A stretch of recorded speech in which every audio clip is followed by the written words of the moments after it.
What is going on, guys? Happy Wednesday. I hope you're having a fantastic Wednesday. And as you can see from the screen here, we're jumping back into our Wealth Wednesday series. So if you missed the first week, I suggest you go and watch that. That kind of set the conceptual foundation for moving forward with this entire series, where we go over why owning a home is so beneficial, all the way up until starting real estate investing, right? And how you go about doing that, what it means for you, and why real estate is the best asset to own for you and your family, and how versatile it is, and building wealth for you and your family. So thank you guys so much for tuning in today.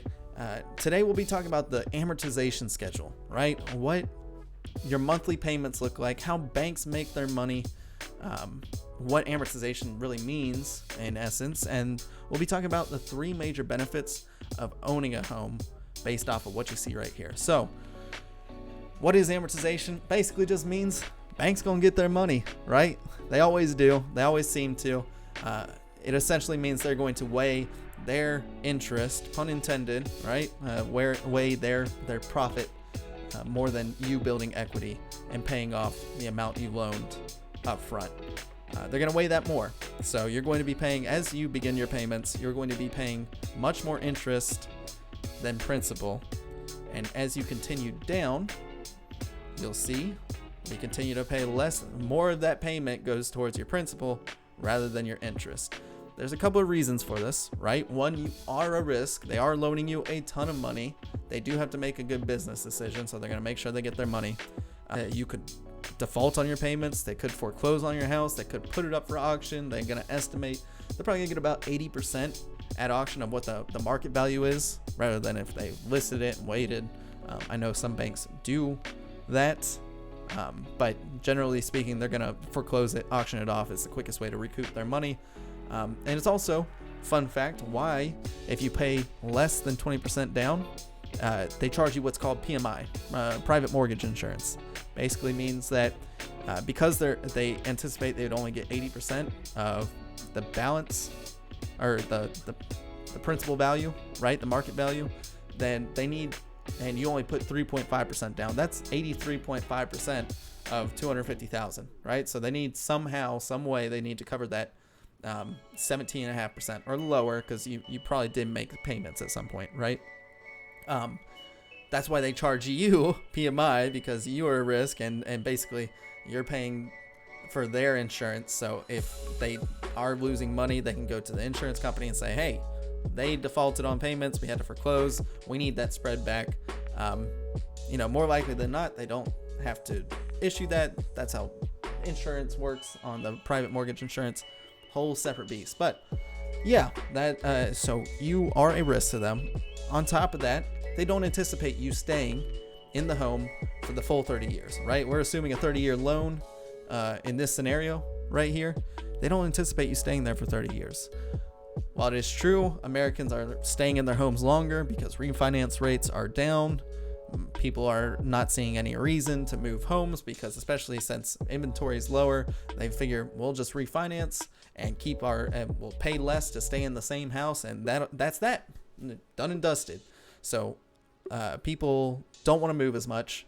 Not enough inventory on the house or on the market right now, and there's so much demand because interest rates are so low that what was a 7-year life cycle of when we estimate that a transaction will happen with a family on average, it has actually increased all the way up to like 10 years is the average now.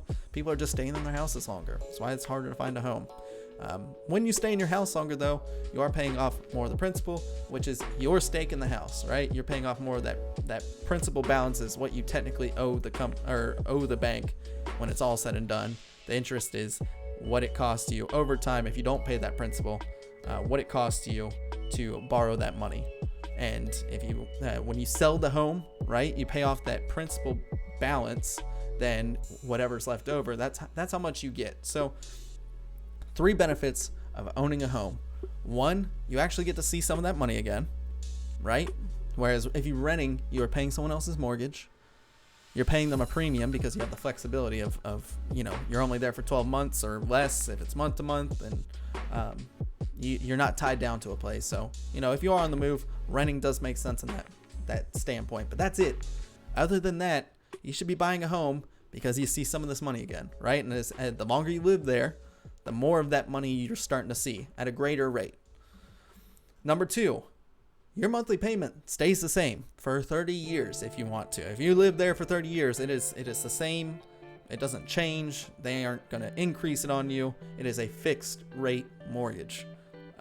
You could do an adjustable rate, an ARM, adjustable rate mortgage, but for the most part, by far, the most popular mortgage is going to be a 30-year fixed rate, whether it's FHA, conventional, VA, so on and so forth. You're fixing that monthly payment. That means the cost that you could literally project out your living expense for 30 years. Whereas if you rent, for instance, I lived in Denver for a year. Before I moved out, they wanted to raise rent on my roommate and I by, I think it was like over $500 a month, which is nuts, and it continues to go up. You combat that by fixing your monthly payment. Done and dusted. That's huge, right? You don't have to worry about increasing rent prices as time goes on. And then finally, you get to capture appreciation, right? As you go on throughout life and you continue to pay down principal, not only are you paying down principal, which means you own more of the house, that you are also capturing appreciation. 9 times out of 10, almost every single year, even in recessions, right? Besides the Great Recession we had, housing prices increase year over year, and especially lately, they've been increasing rapidly. And economists and all that good stuff are anticipating they slow down appreciation-wise, but whatever appreciation happens over the lifetime of your loan, you get to capture that when you sell the house. That is not the bank's, that is yours. So those are 3 huge benefits that you just don't see in renting a house, and that right there, that is a wealth building block that sets the foundation for you and your family. So I hope you found this helpful. Next week we are going to go over a huge question I'm facing right now. Should I wait for housing prices to come down? Are they going to come down? What would that mean? We'll go over that scenario on next Wealth Wednesday. So thank you so much for tuning in. I hope you have a great rest of your week. Thank you so much. Again, this is a longer video than I anticipated, but I appreciate you sticking around. And thank you so much. I hope you found this helpful. Have a great week.